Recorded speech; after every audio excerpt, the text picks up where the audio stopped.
Olá, boa noite. Em dia histórico, Hamas liberta 20 reféns que estavam em poder do grupo terrorista desde o início da guerra. Lula determina a exoneração de indicados por partidos que votaram contra a medida provisória da arrecadação. O Jornal da Record está no ar.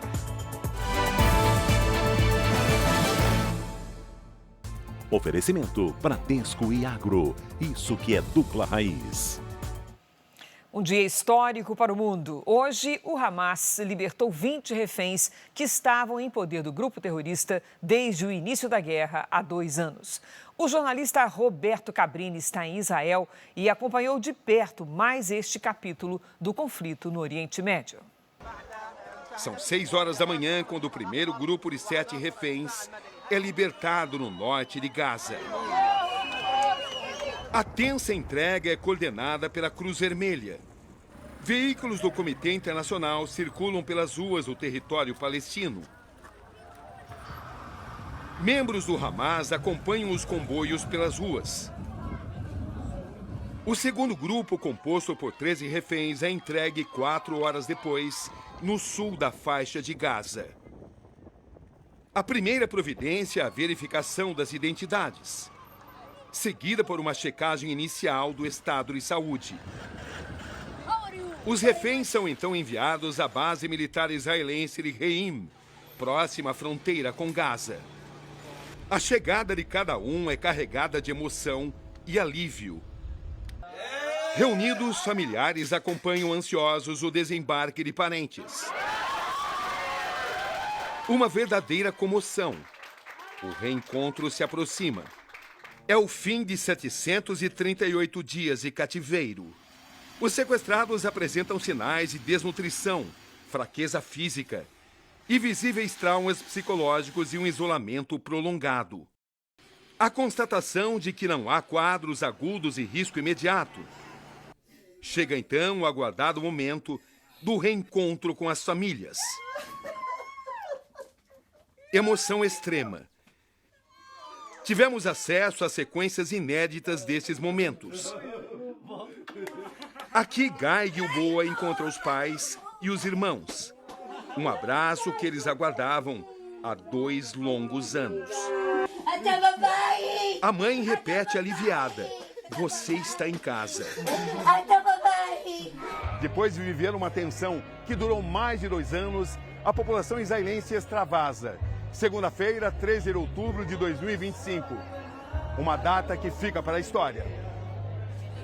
Como é que vocês descrevem o que está acontecendo aqui? É uma vitória, é algo que a gente não consegue descrever a emoção. We can be again in this fight. Ao mesmo tempo, cerca de 2.000 prisioneiros palestinos também vão ganhando liberdade. Dezenas de ônibus lotados chegam em Gaza. As ruas estão tomadas de pessoas. Esse prisioneiro palestino diz que está aliviado em ver a família. Algumas situações mudam, outras não. Estamos em uma das áreas mais conhecidas pela tensão nas últimas décadas. Ali atrás de mim está Sderot, a cidade israelense mais visada pelos mísseis do Hamas nos últimos tempos, exatamente por estar na fronteira com o norte da faixa de Gaza. E nesse lugar estratégico, nos encontramos com o porta-voz do exército israelense. Apesar da implementação do acordo de cessar-fogo, o clima de desconfiança continua. Esta é a primeira entrevista do Major Rafael Rosenstein, desde a entrega dos reféns e a liberação dos prisioneiros palestinos. Como é que o senhor descreve a situação nesse momento? Olha, finalmente, depois de 2 anos, nós podemos abrir um sorriso. O exército israelense já está cumprindo tudo que foi determinado pelo acordo de cessar-fogo, Major? Claro, diferente do Hamas, que nunca cumpre tudo que precisa ser cumprido nos acordos, nós estamos sempre fazendo nossa parte. A noite, enfim, chega. E com a constatação de que a busca pela paz continua nessa explosiva região do planeta. Mas as imagens e os atos desse 13 de outubro foram suficientes para pelo menos sonhar com o dia em que a diplomacia será mais importante do que as armas. Como parte do acordo, corpos de reféns começaram a ser entregues pelos terroristas do Hamas.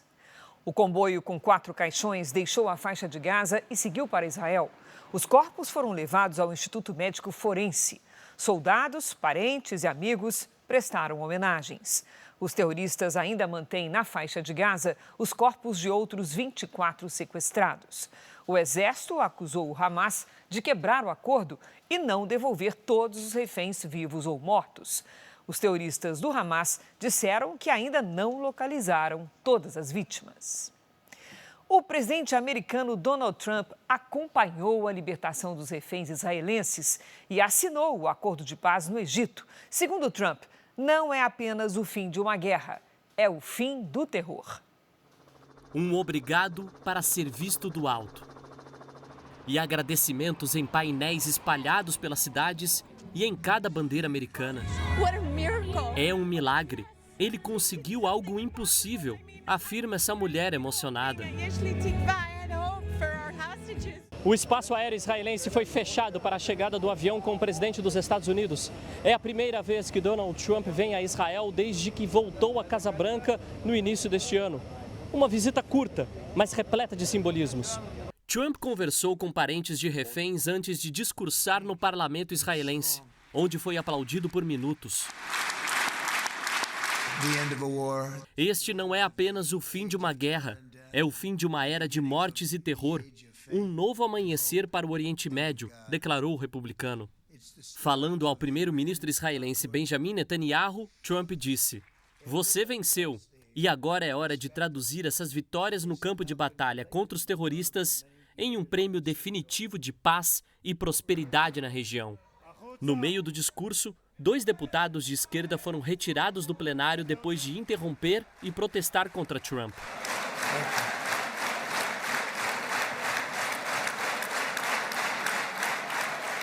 O presidente americano também deixou recados importantes. Pediu aos palestinos para se afastarem do terrorismo e da violência e falou em união e cooperação entre países da região, que há anos enfrentam divergências políticas e religiosas. Vamos trazer esperança, harmonia, oportunidade e felicidade para este que é o centro espiritual e geográfico de todo o mundo, enfatizou Trump. O presidente americano encerrou a viagem no Egito, onde assinou o acordo de paz ao lado de líderes mundiais, entre eles representantes de países árabes, e convocou a todos para estar à frente da reconstrução da faixa de Gaza. Nem Israel, nem o grupo terrorista Hamas estavam presentes. Aqui no Brasil, o governo começou a exonerar aliados políticos de partidos do Centrão após a derrota sofrida na Câmara na medida provisória que tratava do aumento do IOF. Então vamos conversar ao vivo com a Jaqueline Frison, que traz os detalhes. Oi, Jaque, boa noite. Oi, Cris. Muito boa noite para você, para todos que nos acompanham. As demissões atingiram indicados do MDB, PP, PSD e União Brasil em cargos de segundo escalão em ministérios e estatais. Entre os exonerados estão superintendentes regionais do Ministério da Agricultura nos estados do Pará, Paraná, Minas Gerais e Maranhão, além da chefe do DENIT em Roraima. As demissões também atingiram servidores comissionados do IFAM, da Codevasf e da Caixa. A ação é vista como uma retaliação a quem não votou alinhado ao governo. A MP derrubada previa impacto de cerca de 20 bilhões de reais no orçamento e era uma das principais apostas da equipe econômica para manter a arrecadação em 2026. Com a derrota, o governo Lula busca agora alternativas para compensar a perda de receita e também enviar um novo texto ao Congresso. Novas exonerações não estão descartadas, Cris. Obrigada, Jaque.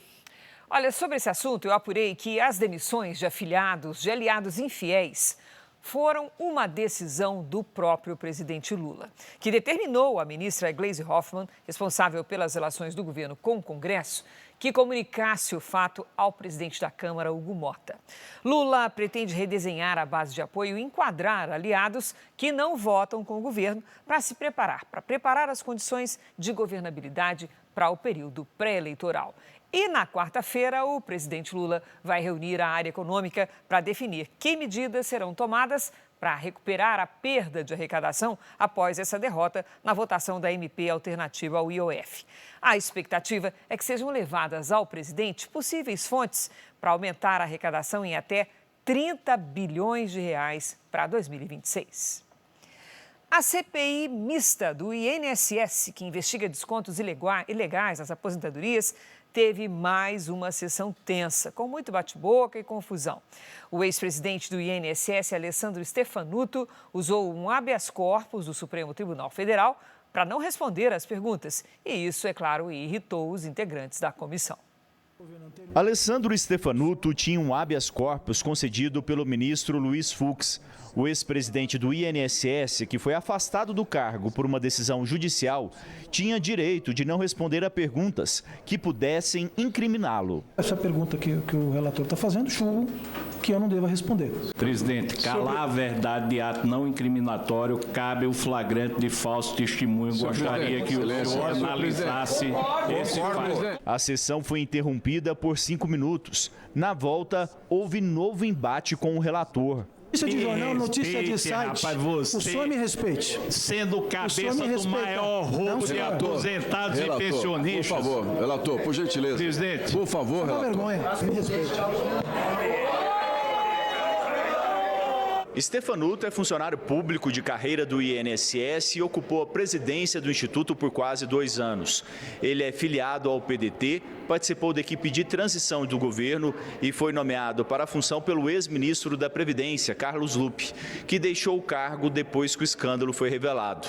Stefanuto é investigado por suspeita de envolvimento nos descontos ilegais. Durante a presidência dele, 15 entidades firmaram acordos que permitiram os descontos. Isso aqui resultou na inclusão de 1.200.000 pessoas. No meu caso, eu autorizei a dar CONTAG e continuo defendendo que foi correto o que nós fizemos, é minha posição, e foi dentro de um processo com transparência. O ministro Alexandre de Moraes, do Supremo Tribunal Federal, negou o pedido de revogação da prisão domiciliar de Jair Bolsonaro. A decisão cita uma declaração da Procuradoria-Geral da República sobre a possibilidade de fuga do ex-presidente. Em outra decisão, Moraes autoriza Bolsonaro a receber atendimento médico em casa, sem a necessidade de comunicar ao STF. O ex-presidente também pode ser levado ao hospital em casos de emergência, desde que comprove o atendimento em até 24 horas. O presidente do Senado, Davi Alcolumbre, se encontrou nesta segunda-feira com o presidente do Supremo, Edson Fachin, com o presidente do STJ, ministro Herman Benjamin, e com o procurador-geral, Paulo Gonet. Também participou do encontro na residência oficial do Senado o senador Rodrigo Pacheco, que é um dos cotados para a vaga de Luiz Roberto Barroso no STF.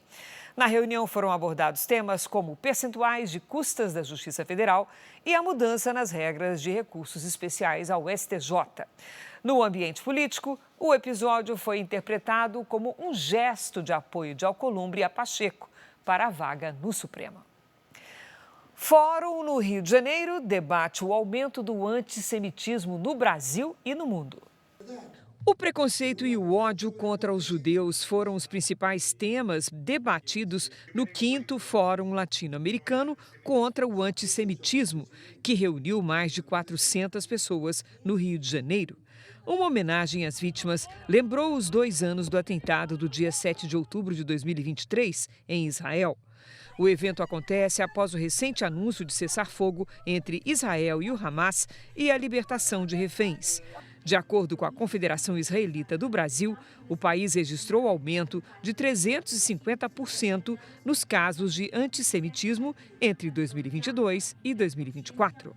A partir da pandemia e naquele tempo veio até 2003, até dia 6 de outubro de 2003, houve um crescimento de movimentos neonazistas surgindo, emergindo, e a gente começando a acompanhar isso com bastante preocupação como comunidade judaica. Políticos e empresários debateram a economia brasileira agora à noite em Barueri, na Grande São Paulo. Participaram do evento o senador Ciro Nogueira, presidente nacional do Progressistas, o prefeito de Sorocaba, Rodrigo Manga, do Republicanos, e a ex-presidente da Caixa, Daniela Marques. Entre os principais temas tratados, os desafios fiscais da economia brasileira. O Brasil se divide em bola de neve para pagar as suas despesas, porque as despesas elas crescem mais do que as receitas. Nós estamos entre os 25 países de maior carga tributária do mundo. O publicitário Sérgio Lima é um dos idealizadores do encontro. O empreendedor ele se sente muito sozinho, muito solitário e, ao mesmo tempo, tem medo do poder público, tem medo de ouvir de política. A gente não fala de política, não fala de futebol, não fala de religião, mas é necessário você ouvir quem move o nosso país, quem está no Congresso representando o povo, isso é muito importante. Além das discussões econômicas, o evento também serviu de termômetro político nos bastidores. Lideranças articulam alianças para as eleições do ano que vem. O senador Ciro Nogueira afirmou que o país precisa de um governo capaz de unir interesses. Nós tivemos um governo que sai dessa cortina de fumaça que eles querem criar do nós contra eles, dos pobres contra os ricos, e unificar o nosso país. Eu não tenho dúvida que nós vamos ter um Brasil que vai fazer a diferença a nível mundial de tamanho, de liderança. O número de casos de intoxicação por consumo de bebidas alcoólicas com metanol chegou a 32 no país. Destes, 28 são em São Paulo. O Natan Goulart tem os dados atualizados. Olá, Natan, boa noite.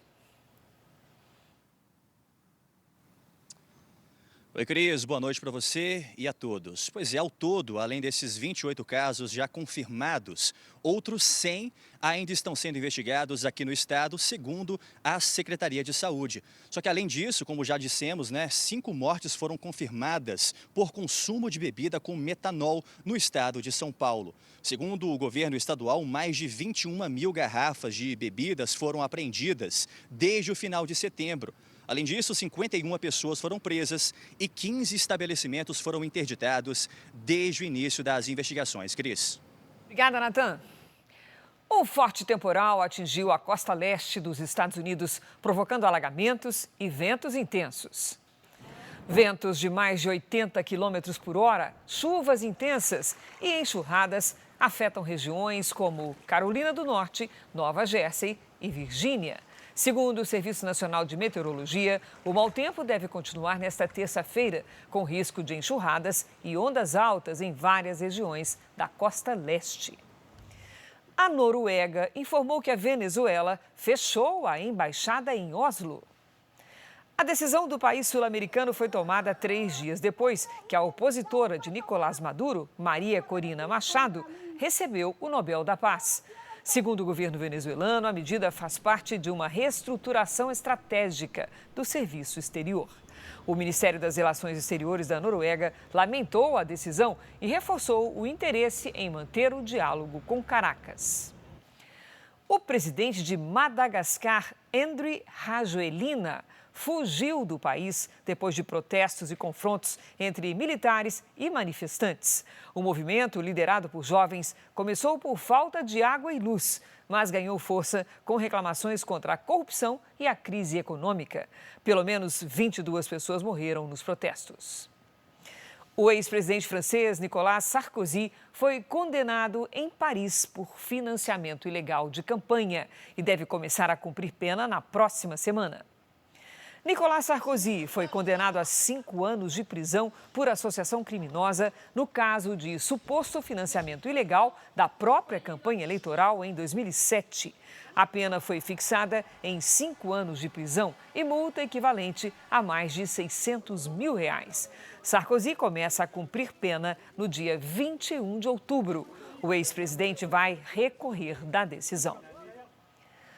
A polícia procura por um adolescente de uma quadrilha de São Paulo que pratica furtos no Rio de Janeiro. O jovem de 15 anos foi identificado por câmeras de segurança de um prédio na Gávea, zona sul do Rio.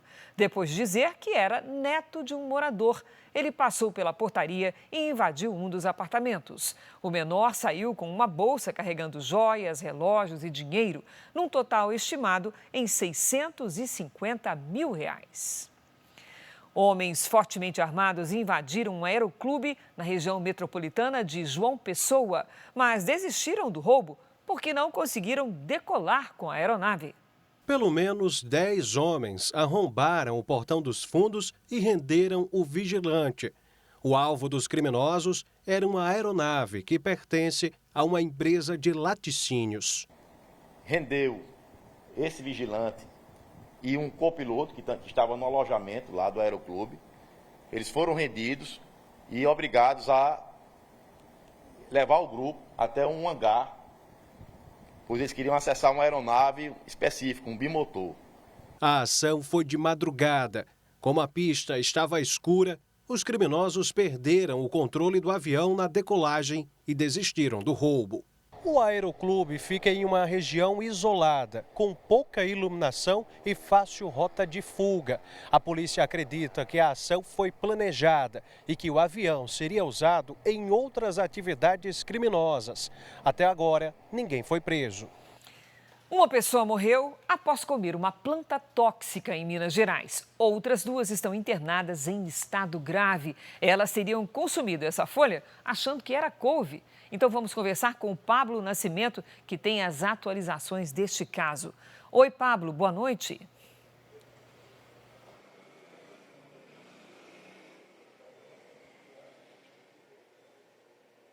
Oi, Cris, boa noite. Boa noite também para você que acompanha o JR. A mulher de 37 anos morreu nessa segunda-feira. Outros 2 homens seguem internados. Esse caso aconteceu na cidade de Patrocínio, no Triângulo Mineiro. Além deles, um outro homem também consumiu a planta em um almoço na última quarta-feira, mas ele já recebeu alta médica. A polícia militar foi até a chácara onde a família estava e encontrou essa mesma planta perto da cozinha da casa. Por enquanto, a suspeita é de intoxicação acidental. Mas, apesar disso, a Polícia Civil de Minas Gerais abriu um inquérito e acompanha o caso. Cris. Obrigada, Pablo.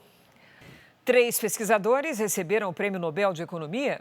O americano-israelense Joel Mokir, o francês Philippe Aghion e o canadense Peter Howitt foram reconhecidos pelo trabalho sobre o impacto da tecnologia no crescimento sustentável. Um estudo internacional revelou que os recifes de corais estão sob risco caso não sejam tomadas medidas urgentes para combater o aquecimento global. Os corais nos oceanos estão ameaçados. Segundo os cientistas, essas formações atingiram o chamado ponto de inflexão, uma fase crítica que pode provocar mudanças em larga escala e possivelmente irreversíveis. O alerta foi divulgado em um relatório elaborado por pesquisadores de 23 países. O estudo mostra que se a Terra aquecer 1,5 graus em relação à temperatura que tinha antes do século XIX, a maior parte dos recifes vai desaparecer. Atualmente, o planeta está 1,4 graus mais quente. Desde 2023, 80% desse ecossistema sofre o branqueamento, quando os corais perdem as algas e ficam enfraquecidos devido à elevação da temperatura dos oceanos. Os recifes são lar para peixes, crustáceos e moluscos e protegem áreas costeiras.